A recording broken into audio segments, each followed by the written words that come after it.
इस कविता का जो विषय है, वो जो शब्द है, असल में उस पर कविताएं नहीं लिखी जा सकती। दुनिया की किसी भी कलम में इतनी ताकत नहीं है कि वो मां पे कविताएं लिख सके। मैं तो बहुत छोटा कलमकार हूं, मैं मां पे क्या कविताएं लिखूंगा। मैंने एक कविता सिर्फ ये लिखी है कि जब मां हमारे पास होती है तब शायद उसके होने का एहसास नहीं होता। जब मां नहीं होती तब जिंदगी क्या होती है, बस मैं ये कहना चाहता हूं। तब आप सुने उस कविता को। एक बहुत छोटी सी कहानी उस कविता के शुरू में कहता हूं। एक जंगल में एक संगीतकार मृदंग बजाता था। मृदंग ढोलक की तरह एक वाद्य को कहते हैं। और जब मृदंग बजाता तो एक बकरी का बच्चा वहां रोज आके खड़ा हो जाता। एक दिन सर ये कैमरे जो भी हैं बंद कर दें प्लीज, फॉर गॉड सेक। बकरी का बच्चा वहां खड़ा हो जाता आके, तो मृदंग जो बजाता था संगीतकार, उसने उस मेमने से एक दिन पूछ लिया कि यार तुझे क्या मेरा सुर, मेरी ताल, मेरी लय बहुत अच्छी लगती है जो तू रोज यहां चला आता है। वो बोला मैं नहीं जानता कि आप क्या बजाते हैं, न मुझे सुर की समझ, न ताल की समझ, न लय की समझ। मैं तो बस इतना जानता हूं कि इस ढोलक पे, इस मृदंग पे जो चमड़ा मढ़ा है वो मेरे मां के बदन से आया है। क्या बात है, बहुत अच्छे, वाह। जब उस पे थाप पड़ती है मैं आके खड़ा हो जाता हूं। बहुत अच्छे, वाह। मेरी कविता मां के न रहने पे भीतर से पड़ी हुई थाप की कविता है, तब सुनाना चाहता हूं। इस कविता में अगर आपके आंसू बाहर की दुनिया की यात्रा करना चाहे तो रोकिएगा मत। अगर आपको ठीक लगे, जैसा कहता हूं जब मां नहीं होती तब जिंदगी क्या होती है। एक मुनव्वर राणा साहब का शेर उधार लेता हूं कि किसी के हिस्से में मकान आया, किसी के हिस्से में दुकान आई, मैं सबसे छोटा था, मेरे हिस्से में मां आई। क्या बात है, वाह वाह, बहुत अच्छा। तब कहता हूं कि कल जब उठकर काम पर जा रहा था तो अचानक लगा कि कोई रोक लेगा मुझे। कल जब उठकर काम पर जा रहा था तो अचानक लगा कि कोई रोक लेगा मुझे और कहेगा खड़ा खड़ा दूध मत पी, हजम नहीं होगा। मुझे लगा कोई कहेगा खड़ा खड़ा दूध मत पी, हजम नहीं होगा। 2 घड़ी सांस ले ले, अरे इतनी ठंड और कोट भूल गया, इसे भी अपने पास ले ले। मन में सोचा मां रसोई से बोली होंगी जिसके हाथों में सना आटा होगा। अगली पंक्ति के खालीपन से जुड़े और जुड़े तो मुझे बताएं। मन में सोचा मां रसोई से बोली होंगी जिसके हाथों में सना आटा होगा, और पलट के देखा तो क्या मालूम था कि वहां सिर्फ सन्नाटा होगा। पलट के देखा तो क्या मालूम था कि वहां सिर्फ सन्नाटा होगा। अरे अब हवाएं ही तो बात करती हैं मुझसे। जब कोई नहीं होता तब अंतरिक्ष बात करता है, निर्वात बात करता है, वैक्यूम बात करता है। तब कहता हूं अरे अब हवाएं ही तो बात करती है मुझसे।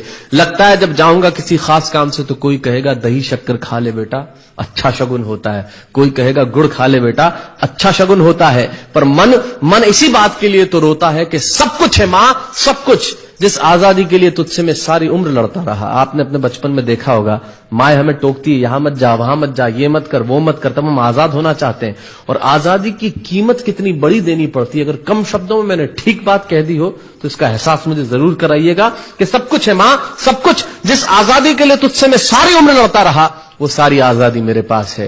फिर भी न जाने क्यों दिल की हर धड़कन उदास है। कहता था ना तुझसे मैं वही करूंगा जो मेरे जी में आएगा, और आज मैं वही सब कुछ करता हूं जो मेरे जी में आता है। बात यह नहीं है कि मैं जो चाहूं कर लूं, मुझे कोई रोकने वाला नहीं है। बात है तो इतनी सी कि सुबह देर से उठूं ना तो कोई टोकने वाला नहीं है। बहुत अच्छे, वाह वाह, बहुत अच्छे, वाह वाह वाह वाह। बात है तो इतनी सी कि सुबह देर से उठूं ना तो कोई टोकने वाला नहीं है।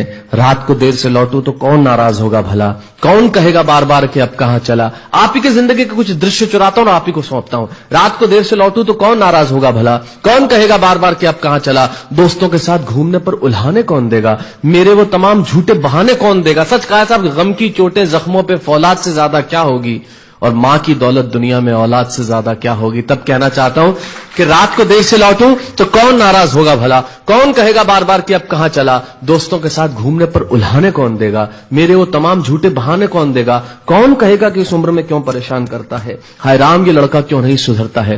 पैसे कहां खर्च हो जाते हैं तेरे, क्यों नहीं बताता है। सारा दिन मुझे सताता है, रात को देर से आता है, खाना गर्म करने को जागती रहूं, खिलाने को तेरे पीछे भागती रहूं, बहाती रहूं आंसू तेरे लिए। कभी कुछ सोचा है मेरे लिए। खैर मेरा तो क्या होना है और क्या हुआ है, इस बुढ़िया का तो क्या होना है और क्या हुआ है। तू खुश रह लेना यही दुआ है, और आज तमाम खुशियां ही खुशियां। जीवन में जो सर्वश्रेष्ठ एक पंक्ति जो ईश्वर ने मुझे सौंपी वो मैं आपको सौंपता हूं। कहीं कोई कविता नहीं है, एक बहुत सामान्य सी बात जो बहुत सामान्य ढंग से मैं कह रहा हूं। लेकिन गेट सेट गो जो मैंने किताब लिखी, शायद हिंदुस्तान की पिछले 3 सालों में सबसे ज्यादा बिकने वाली किताब वो रही। 14 भाषाओं में उसका अनुवाद हुआ। वाह में मैं रोज टीवी पे बोलता हूं, मेरे लाखों लफ्ज कुर्बान करता हूं सिर्फ उस एक पंक्ति पे जो ईश्वर ने मुझे सौंपी, और कहीं कोई कविता नहीं है। आप ही का भाव आपकी उठा को सौंपता हूं और देता हूं, और जिस विश्वास के साथ मैंने लिखा उस विश्वास के साथ आपको देता हूं कि मेरा तो क्या होना है और क्या हुआ है, इस बुढ़िया का तो क्या होना है और क्या हुआ है, तू खुश रह लेना यही दुआ है। और आज तमाम खुशियां ही खुशियां, गम ये नहीं है कि कोई ये सब खुशियां बांटने वाला होता, पर कोई तो होता जो गलतियों पे डांटने वाला होता। बहुत अच्छे, वाह वाह वाह वाह, बहुत अच्छे, वाह। गम ये नहीं है कि कोई ये सब खुशियां बांटने वाला होता, पर कोई तो होता जो गलतियों पे डांटने वाला होता। और अंतिम पंक्तियां देता हूं कि तू होती ना तो हाथ फेरती कभी सर पर या हल्के से बाम लगाती, आवाजें दे देकर सुबह उठाती, दिवाली पे टीका लगाकर रुपए देती और कहती बड़ों के पांव छूना आशीर्वाद मिलेगा, कपड़े मत फाड़ना अगला कपड़ा अगली दिवाली को सिलेगा। बहन को सताता तो तू चांटे मारती, बीमार पड़ता तो रो रो के नजरें उतारती, परीक्षा से आते ही खाना खिलाती, पिता की डांट का डर दिखाती, फिर पिता की डांट से तू ही बचाती। इसे नौकरी मिल जाए, ये तरक्की करे, दुआओं में हाथ उठाती, और तरक्की के लिए वतन छोड़ देगा ये सुन के दरवाजे के पीछे चुपके चुपके आंसू बहाती।